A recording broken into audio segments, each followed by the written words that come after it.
Bismillahirrahmanirrahim.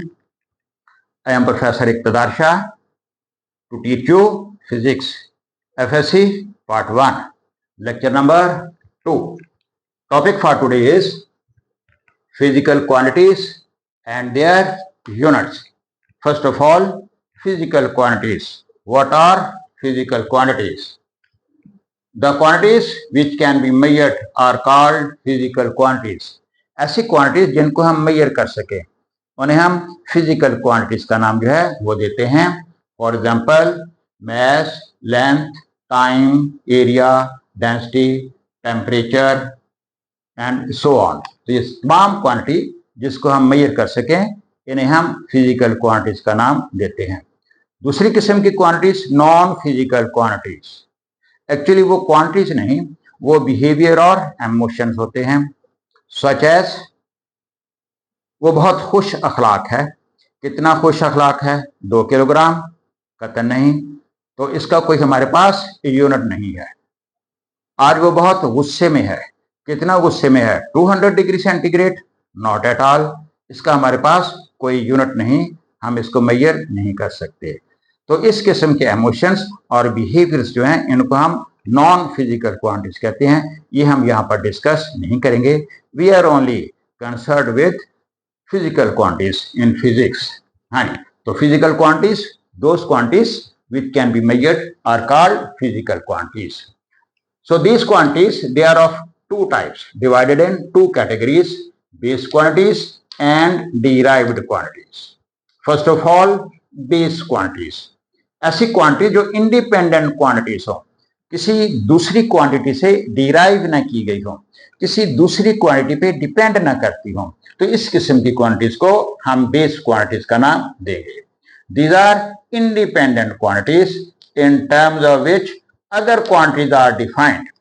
दूसरी quantity को इनकी सूरत में डिफाइन करते हैं, इसको किसी दूसरी क्वांटिटी से डिफाइन या डिराइव नहीं करते. So these are mass, length and time. तो किसी भी बेस क्वांटिटी को मेजर करने के लिए we should have 2 steps. First of all, choice of a standard. एक स्टैंडर्ड की चॉइस. हमने किसी चीज का 1 किलोग्राम मेजर करना है तो हमारे पास स्टैंडर्ड 1 किलोग्राम का बाट होना चाहिए जिससे हम दूसरी क्वांटिटी को कंपेयर कर सकें. तो हमारे पास एक स्टैंडर्ड होना चाहिए. Second, establishment of a procedure. हमारे पास एक प्रोसीजर होना चाहिए to compare the given quantity with the standard, ताकि जो क्वांटिटी हमने मेजर करनी है उसको हम स्टैंडर्ड के साथ मेजर कर सकें. हमने किसी चीज का 1 किलोग्राम मेजर करना है तो एक तो हमारे पास 1 किलोग्राम का वेट होना चाहिए, स्टैंडर्ड वेट होना चाहिए. दूसरे हमारे पास एक बैलेंस होना चाहिए ताकि एक तरफ हम 1 किलोग्राम का वेट रखें, दूसरी तरफ वो क्वांटिटी रखें और फिर हम उसको कंपेयर करें. तो एक हमें स्टैंडर्ड चाहिए और दूसरे फिर उसको कंपेयर करने के लिए बेस क्वांटिटी के साथ हमारे पास एक प्रोसीजर होना चाहिए, तभी हम इस बेस क्वांटिटी को मेजर कर सकते हैं. दूसरी किस्म की quantities, these are known as derived quantities. These quantities depend upon base quantities. ये क्वांटिटीज बेस क्वांटिटी पर डिपेंड करती हैं. For example velocity. ये वेलोसिटी डिस्प्लेसमेंट और टाइम पे डिपेंड करती है. डिस्प्लेसमेंट को टाइम के ऊपर डिवाइड करेंगे तो हमारे पास वेलोसिटी आ जाएगी. Similarly acceleration, it depend upon velocity and time. और वेलोसिटी जो है वो डिस्प्लेसमेंट और टाइम पे डिपेंड करता है. सो देयरफॉर जो एक्सेलरेशन जो है ये भी डिस्प्लेसमेंट और टाइम पे ही डिपेंड करेगा. डिस्प्लेसमेंट और टाइम ही बेस क्वांटिटी है जहां से हम एक्सेलरेशन को डिराइव कर सकते हैं. फोर्स, ये भी डिपेंडेंट है. ये मास पर डिपेंडेंट है और एक्सेलरेशन पर डिपेंडेंट है. और एक्सेलरेशन जो है वो फर्दर वेलोसिटी पर डिपेंडेंट है. वेलोसिटी डिस्प्लेसमेंट और टाइम पर डिपेंडेंट है.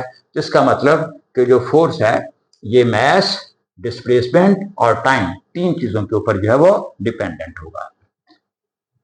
1.2 international system of units. In 1960 an international committee established the SI system. तो 1960 में एक इंटरनेशनल कमेटी बिठाई गई ताकि वो एक सिस्टम एस्टैब्लिश करें. और पूरी दुनिया में जो मेजरमेंट का सिस्टम है वो सेम हो।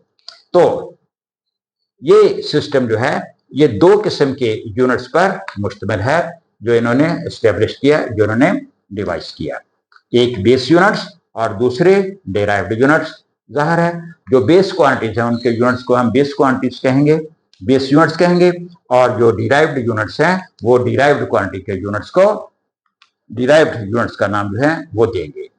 तो 7 क्वांटिटीज को बेस क्वांटिटी माना गया है। उन्होंने 7 क्वांटिटी सिलेक्ट की हैं जिनको बतौर स्टैंडर्ड लिया है कि ये हमारे पास बेस क्वांटिटीज है, और जो बाकी क्वांटिटीज हैं वो इन्हीं बेस क्वांटिटी से डिराइव की जाती हैं, इन्हीं बेस क्वांटिटी पर डिपेंड जो है वो करती हैं। ये 7 क्वांटिटीज कौन कौन सी हैं? These are mass, length, time, electric current, thermodynamic temperature, intensity of light और अमाउंट ऑफ सब्सटेंस। तो इस टेबल के अंदर ये क्वांटिटीज जो बेस क्वांटिटीज हैं इनके ऐसे यूनिट्स और सिंबल जो है वो दिए गए हैं। लेंथ, इसका यूनिट मीटर होगा, स्मॉल एम से लिखेंगे और स्मॉल एम भी इसका सिंबल होगा। मैस, इसका यूनिट किलोग्राम होगा, स्मॉल के से लिखेंगे और के भी स्मॉल लिखेंगे और जी भी स्मॉल लिखेंगे। टाइम, टाइम का यूनिट सेकंड होगा, इसको भी स्मॉल एस से लिखेंगे और स्मॉल एस ही इसका सिंबल होगा। Electric current, ampere, AMPERE, small a से इसको लिखेंगे नहीं, पूरा नेम लिखेंगे, सिंबल लिखेंगे तो कैपिटल ए लिखेंगे।